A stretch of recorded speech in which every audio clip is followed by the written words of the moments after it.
সৃষ্টিকর্তা যাকে জিতিয়ে দেন, মানুষ তাকে কখনো হারাতে পারে না।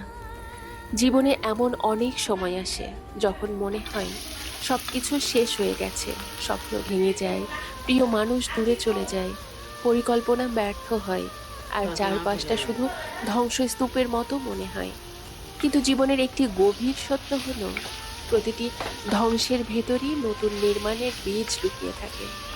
মানুষ আপনাকে অবহেলা করতে পারে, আপনার বিরুদ্ধে ষড়যন্ত্র করতে পারে, আপনার পথ কঠিন করে তুলতে পারে, কিন্তু যদি সৃষ্টিকর্তা আপনার জন্য একটি দরজা খুলে রাখেন, তবে পৃথিবীর কোনো শক্তিই সেই দরজা চিরদিনের জন্য বন্ধ রাখতে পারবে না। তাই মানুষের বিচার দেখে হতাশ হবেন না, কারণ মানুষের চোখ সীমিত, কিন্তু সৃষ্টিকর্তার পরিকল্পনা সীমাহীন।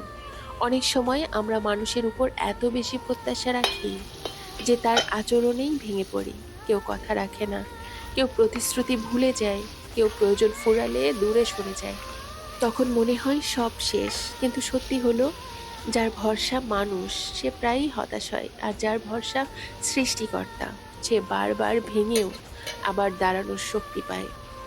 মনে রাখবেন, বিলম্ব মানেই বঞ্চনা নয়, প্রতীক্ষা মানেই প্রত্যাখ্যান নয়, আর আজকের ব্যর্থতা মানেই আগামীকালের পরাজয় নয়। সৃষ্টিকর্তা যখন কাউকে উঠিয়ে দেন, তখন হাজার বাধাও তাকে থামাতে পারে না। আর যখন তিনি নতুন পথ দেখান, তখন বন্ধ দরজার আড়াল থেকেও নতুন সুযোগের জন্ম হয়।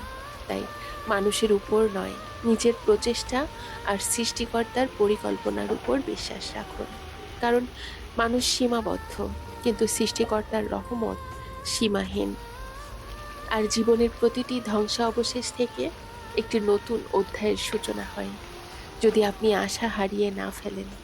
তাই আজও যদি পথ অন্ধকার মনে হয়, তবে হতাশ হবেন না, মাথা নত করুন, চেষ্টা চালিয়ে যান, আর বিশ্বাস রাখুন, যাকে সৃষ্টিকর্তা জিতিয়ে দিতে চান তাকে পৃথিবীর কোনো মানুষ হারাতে পারে না।